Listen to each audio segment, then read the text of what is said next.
Hi guys, I'm Amy. Welcome back to my channel. Today I will be doing the mid-year book freakout tag. This is a tag that was originally created by Is That Chami. I will link the original video down below for all of you. And I was tagged by Claire from Claire Reads Books and Jessica from Jessica Reads Things. I adore both of their channels, and if you're not subscribed, you 100% should be, so the links will be down in the description box as well. But if you're interested to see how the first half of my reading year has gone, then go ahead and keep on watching. Question number 1 is the best book I've read so far in 2018, and I'm going to cheat a little bit and pick two, but one of these books, the first I will mention, is in an echelon all its own, and you'll know why when I say it, and that's because it is Jane Eyre by Charlotte Bronte. I had never read any of the Bronte sisters before, let alone Jane Eyre. I'd always been very intimidated by this book, but oh my goodness, am I so glad that I read it. I absolutely adored it. I mean, there's a reason this book is a classic, and a classic among the classics, to say the least. So that is definitely one of the best books I've read this year. And the second book I'm going to chat about is The Signature of All Things by Elizabeth Gilbert. I picked up this book because I'd read another book by her in which she discusses this book, and I found it at the library sale and picked it up, and I am so thankful to have read this book. It's a really big book with a really tiny font, and you get to experience Alma Whitaker's life from beginning to end. She's born in 1800 to a well-to-do family with her father being a self-made man, and she's very involved in the sciences and has a very atypical upbringing, and this book delves into science and hard facts, but also at the same time looks at the magical and the mystical and the unexplicable. And this book is beautiful. There's so much to sink your teeth into while reading this book, and it's stunningly written. Her writing is gorgeous, like beautiful. Any one of those words a synonym for, just go for it. That's what her writing is. I adored this book, and definitely of the more modern books that I've read this year, absolutely the best. Question 2 is the best sequel that I've read so far in 2018, and guys, I haven't read one, so moving on. Question 3 is a new release that you haven't read yet but want to, and this is a very, very new release, and that is My Plain Jane by Cynthia Hand, Brody Ashton, and Jodi Meadows. This is a YA reimagining of Jane Eyre in which there are ghosts and psychics and other supernatural things. I read My Lady Jane last year by them and adored it. It was one of my favorite books, and as far as it being YA, very much surprised me, so I have high hopes for this one as well. I have not got my hands on it as of yet, but I'm hoping to be able to read it very soon. Question 4 is my most anticipated release for the second half of the year, and as I'm a person who doesn't typically follow releases almost at all, I can say that I do have one, and that is the sequel to Gentleman's Guide to Vice and Virtue, and that is A Lady's Guide to Petticoats and Pirates by Mackenzie Lee. I just recently finished Gentleman's Guide and really loved it and found Felicity to be a wonderful character, so I cannot wait to experience a story from her point of view. I'm very much looking forward to this and have already pre-ordered it, so I'm excited to get it when it comes out in October. Number 5 is The Biggest Disappointment, and I've unfortunately had several of those this year, but I'm going to go ahead and go with Uprooted by Naomi Novik. I have read this recently, and I know this is a book that is often loved or hated, with very few in-between opinions about this book, and unfortunately I landed in the I really didn't like this book.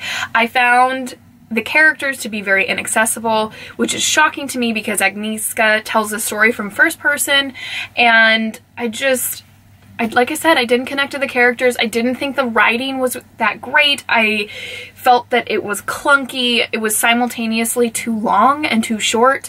Too long in the sense that there was detail that I didn't think was necessary at all, but also I felt like the relationships between characters needed much more development, and so a miss for me, unfortunately. Number 6 is my biggest surprise of this year, and for me, this was without a doubt All the Ever Afters by Danielle Teller. This is a new release of 2018, and this is a Cinderella retelling from the stepmother's point of view, but you get very little bits of Cinderella because it is largely her telling her story of how she came to be Cinderella's stepmother, and that starts when she's 14 years old and goes to work at a manor as the laundry girl. And this book was really, really good. I really enjoyed it while I was reading it, but I found that it has stayed with me very much so, because not only is this a fairy tale retelling, but it looks at motherhood and the power of stories, whether they're true or not, and whether that can be for both good and for bad, and how a woman did everything she could to survive in a time, the medieval times, in which women were not set up to succeed in any way, but somehow she did. So I found this to be a really, really wonderful story that takes away the mysticism of fairy tales, which could be a little bit bittersweet, but I found this story to be very good, very well written, and a wonderful historical look at what it was like for women in this time. Number 7 is my favorite new author, either new to me or a debut, and I think I have to go with Elizabeth Gilbert because, like I mentioned, The Signature of All Things was beautiful, one of my favorite books. Go read it if you haven't. It's absolutely stunning. But I also read Big Magic by her, and that was Creative Living Beyond Fear, which is her nonfiction work about big magic and what she thinks big magic is, and how important it is to have passion and creativity in your life, but not to demand too much of it. I found this book to be very reminiscent of talking to a friend. I was very inspired by reading this. I find myself wanting to reread this book already, even though I just read it a few months back. And part of the reason I picked up this book is because she talks about it in this one. So fiction and nonfiction, I loved her voice in both of these. She's a stunning writer, but she can also be very, very casual and comforting in this one. So needless to say, I need to pick up more of her backlisted books. Number 8 is Newest Fictional Crush, and I thought about this, and I think I have an answer that will be very revealing about who I am and what I look for in a person, but I have to go with Raymond from Eleanor Oliphant is Completely Fine by Gil Honeyman. I read this book towards the very beginning of the year and really, really loved it. I was definitely one of those people who found this book to be very enjoyable, and I just found Raymond to be too sweet for this world and just wanted to I mean, he would be a wonderful boyfriend to have, would he not? I mean, I don't know if anybody could argue with me on that one. He's just too sweet, and he loves his mother, and he just wants to take care of people, and what more could you want from a partner? Number 9 is Newest Fictional Character, and without a doubt, the second I saw this question, I knew exactly who I would pick, and that is Cassandra Mortmain from I Capture the Castle by Dodie Smith. This is a story about a very eccentric family living in England in the 50s, because I believe this was a contemporary when Dodie Smith wrote it, and it is from the perspective and point of view of Cassandra as you are reading her different diaries or journals about the events of her family that happened to her family as they are living in this crumbling castle in the middle of the English countryside, and really are very, very poor and don't have the easiest of existence. And then the heirs to the estate in which they live on in this castle show up and spark up a friendship with the family, and there's romantic relationships and other types of relationships that blossom, and this is a coming-of-age story in a lot of ways, and I just found Cassandra to be very, very relatable. I adored her as a character. I saw so much of myself in her, with her worries and her anxieties and her views on the world and how she looks at the world, so I just found this book to be very refreshing, and I'm so glad that I picked it up. I have a feeling that she will be one of my favorite characters for a very long time. Number 10 is a book that made me cry. Now, I could have picked many books because many books make me cry, but this one just got to me on a level that very few books have, and that is The Hen Who Dreamed She Could Fly by Sun Wei Huang, and this is a gorgeously heart-wrenching story about a egg-laying hen named Sprout who has never been out of her coop and just desperately wants to be able to sit on an egg and raise a chick and be a mother and live a free life. And there's so much more to this story than this, but all the characters for the most part are animals that are on this that are in this farm and live in this barn, and this book was absolutely stunning. I will be very hard pressed to forget anything about this book. It was beautiful, it was happy, it was sad, it was everything in between. This book really sums up life in a very, very short period, so a stunning book that you're gonna need Kleenex, guys. the tears will happen without a doubt. Number 11 is a book that made me happy, and without a doubt, this is a book that I have just recently finished, and that is The Gentleman's Guide to Vice and Virtue by Mackenzie Lee. I did mention this earlier in the video, as I am very, very much anticipating the sequel that comes out in October about Monty's sister, but if you don't know what this book about, it's just a wonderful LGBTQ plus story about a 18-year-old boy who's going on his grand tour in the 1700s with his best friend, Percy, who he has a terrible crush on, and his younger sister Felicity, who is a very interesting character in and of herself, and they just get into a whole mess of scrapes, and it's wonderful, and it made my heart happy and smile and sing, and it deals with really, really hard topics, but in very, very successful ways, all the while maintaining this really great, fun adventure story. And like, I can't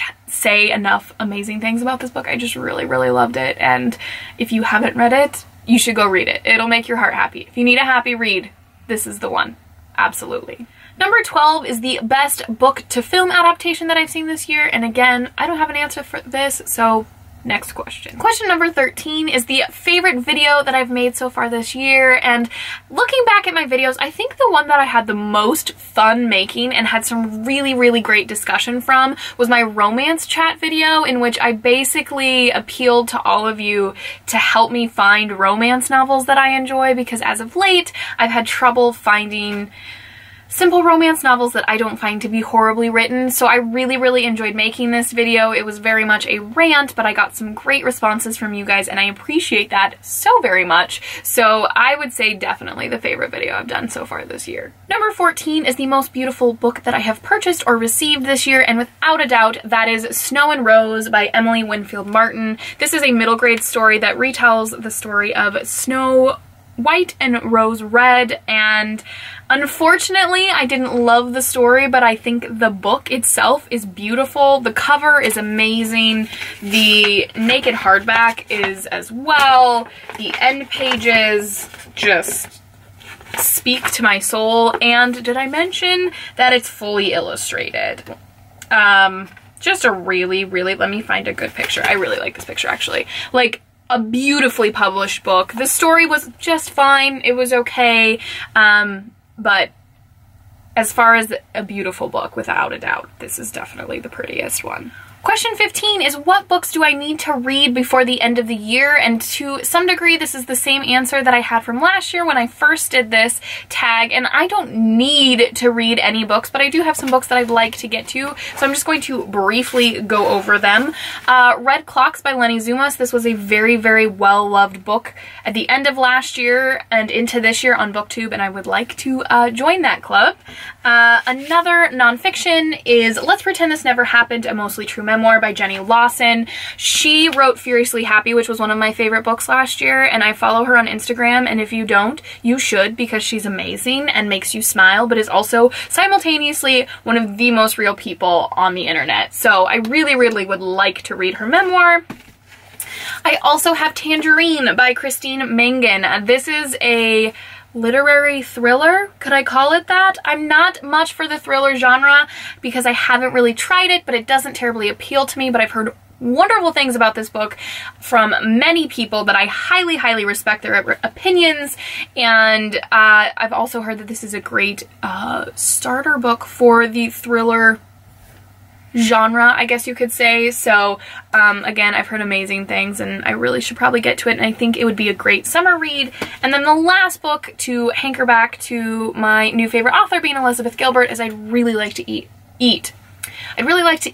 Pray, Love. Excuse me. I'd really like to read Eat, Pray, Love. This is a book that everybody knows what it's about. It's been made into a movie with Julia Roberts. I just think it will speak to my soul, and I know a lot of people might find it a little bit cliche, but I have a feeling that I'm gonna love this book very much, and I would really, really like to read it. Alrighty guys, there you have it. There is my mid-year book freakout tag / check-in, looking back at the previous 6 months of 2018. Can we talk about how fast that's gone? Or maybe we shouldn't. Maybe it's just best that we don't. I can only think of one person that I haven't seen do this tag yet, and I know he's not one for tags, but Matthew, I'm going to tag you. So Matthew from Matthew Sharapa, I would love to see your answers for this tag. And if you haven't been tagged and want to, then I tag you too, because this is a super awesome tag. It's a lot of fun. But if you guys have read any of these books or want to, let's chat about them. If you want to say hi, always, please do. And if you liked this video, please like it. If you loved it, please subscribe, and we'll see you in my next video. Happy reading! Welcome back to my channel. That's really crooked, isn't it? This video is currently 26 minutes long, and I bet there's maybe 14 minutes of decent footage on it, so I'm making up, like, prompts. That's not a prompt. What up?